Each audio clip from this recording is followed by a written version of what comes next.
niregla pa din? Hindi magandang pangitain yan kasi ang babaeng aso kapag nakapuna po pero parang nireregla pa rin, hindi na yun normal at may ilang posibleng dahilan yun. Una, pwedeng may natirang ovarian tissue or ORS, ovarian remnant syndrome. Pinaka-common yon kapag may maliit na bahagi ng ovaryo na naiwan sa operasyon. Pwede pa rin itong maglabas ng hormones kaya parang naghihit pa rin ang aso. Pwedeng may dugo, pamamaga o inaakit ang mga lalaking aso. Hindi yun?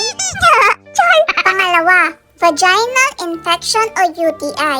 Hindi po lahat ng dugong lumalabas ay regla. Baka may infection sa are o ihi. Urinary tract infection, kaya may dugo o discharge. Yes, kami man ay nagkakaranas ng sakit na katulad sa tao. Pangatlo, stump pumetra, infeksyon sa natirang uterine tissue. Kahit nakapuna, kung may natirang bahagi ng matres, pwedeng magkaroon ng malubhang infeksyon na nagdudulot ng discharge na may dugo o nana. Super delikado yan kaya dapat huwag niyong ipagwalang bahala. Pang-apat, ibang kondisyon, yun yung bukol, trauma o hormonal issues. Hindi siya common pero posible pa rin lalo na kung matanda na ang aso. Kapag nakitaan nyo ng ganito ang mga alaga nyo, dapat magpatingin na agad kayo sa vet at huwag na kayo magdalawang isip pa. Ito yung i-consider nyo kung tuloy-tuloy o paulit-ulit na yung pagdurugo, mabahong discharge, panghihina, lagnat o kawalang gana ng kumain at syempre pansinin kung namamaga ba yung ari namin. Anong lesson dito? Nag-lecture.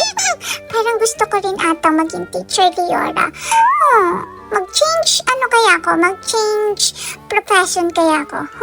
Parang masarap maging teacher and mag-educate lang ako ng peoplets. Anyway, ang bottom line, ang nakapon na aso ay hindi na dapat nireregla. Kung may ganitong sintomas, may underlying issue na kailangan patignan sa veterinaryo. Bilang mga responsableng tagapag-alaga namin, tungkulin nyo kahit hindi kayo pumirma. Tungkulin nyo maging mapapagmatsyag, hindi ako pwede maging teacher, bulol ako. At kumonsulta sa vet kapag may napansing kakaiba. Pwede kayong mag-search para matagdagan ang kaalaman nyo at syempre maagap na aksyon at dahil dyan, masisiguro nyo ang kaligtasan, kalusugan at mas mahabang buhay ng inyong mga alaga. Yun lang at maraming salamat sa pakikinig. Okay? Mag-iingat tayong lahat and be safe. Mag-ingat na nga, be safe pa. I love you, bye!